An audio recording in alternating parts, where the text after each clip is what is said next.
Have you ever wondered what games you should keep or you should lose?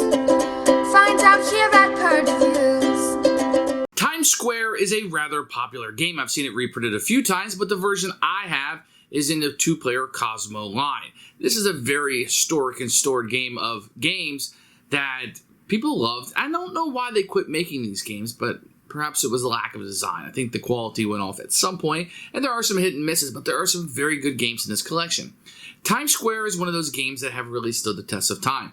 It's a simple tug of war. You want to get Sue on your side of the board when it ends. You can be managing a hand of cards, and when you play a card, you can move the pieces across the board. And there are different things going on and different pieces that you can move onto your side. But at the end of the day, I'm trying to get them to go this way, and you're trying to get her to go that way.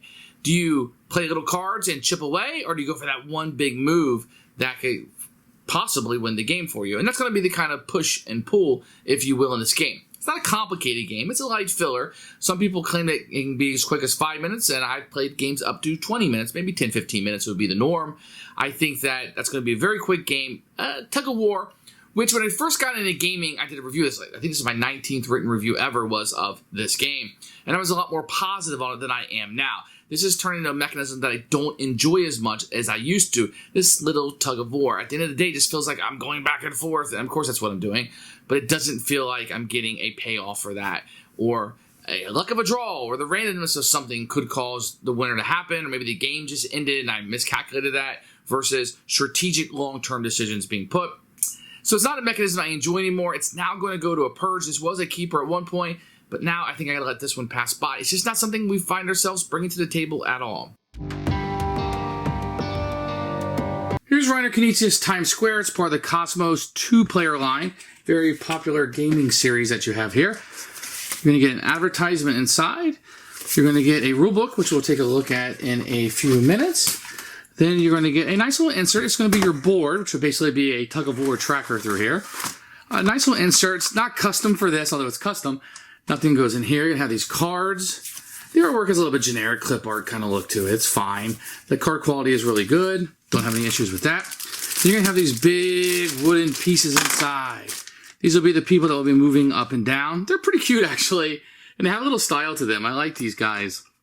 Honestly, they're like silhouettes of the people they're supposed to be. At the time of the release, these were really cool pieces that you were getting with this game. And the components are really good. They've held up well over the years. Here are the rules for the book. You're going to have an overview and goal with a picture of all the contents here, really ahead of its time. You're going to open it up like this and be able to read through, picture with setup, some more things in here about what you can do, game end, and description of all the cards over here. On the back, you can have some special functions and a detailed example with pictures of what you're going to see. Probably going to need about 5-10 minutes, depending on how quick of a reader you are, to digest this. Really, all the rules for the game are sitting in here. Everything else, either examples or further explanations. On your turn, you're going to set the people up like this. Everybody will get 8 cards in their hand, and then you're set up and ready to go. The winner of the game is when I can get Charlie or Sue on their end of the board. Or if you go through the deck twice, whoever has it on their side of the board will be the winner of the game. And you want to get Saucy Sue on your side if the deck runs through this twice. What you're trying to do is get any of the characters to the 2 spaces here that will be your club or your nightclub. When you do that, then Charlie will move towards you, and that's what you're trying to do is get all the way into your club. On your turn, you're going to do 3 actions. You can play cards, all of one color, so I want to play this. I could move the red one 3, 4, 5, 6 spaces. So you can go 1, 2, 3, 4, 5, 6. You can always move that player if I wanted to move the green one, etc. So the only rule of this is Sue has to be between the bodyguards. So if I played this, she could move 1, but she could never move here because the bodyguard is there. The bodyguard would have to be moved first. She just has to be in between the bodyguards. Or if you don't want to play the cards to play, you can also always move Sue or one of the bodyguards where Handsome Hal is. So you can move here without playing a card if this was set up this way. Let's say it was like this. You're trying to get him to go this way. And Hal was here. You have a setup like this. I could just move Sue here in lieu of playing a card. Let's say Sue was here. I could do that. I could just move a bodyguard down here instead. So Sue or the bodyguards can just move where Hal is, but you still have to have the restriction that Sue is in between the bodyguards. If you don't want to do any of those 2 options, you can discard as many cards as you want and draw replacements from the deck. Regardless of what action you take, you always draw back up to 8 at the end of your turn.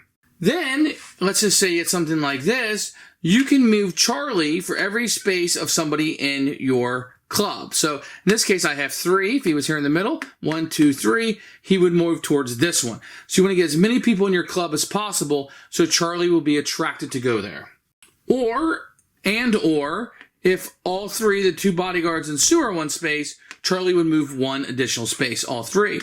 If they were something like this, he would not move the extra thing because he's not on all the same side of the board, with this manhole cover being the center of the board. Then the other players take their turn the same way. The game ends once again when Charlie or Sue is in the club down here, or you go through the deck twice, and it's whatever side Sue happens to be on. That's how you play Times Square.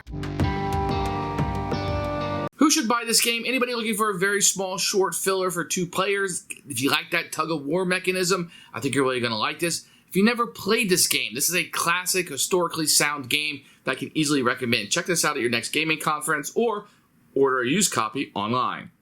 Unfortunately, it's going to be a purge for us.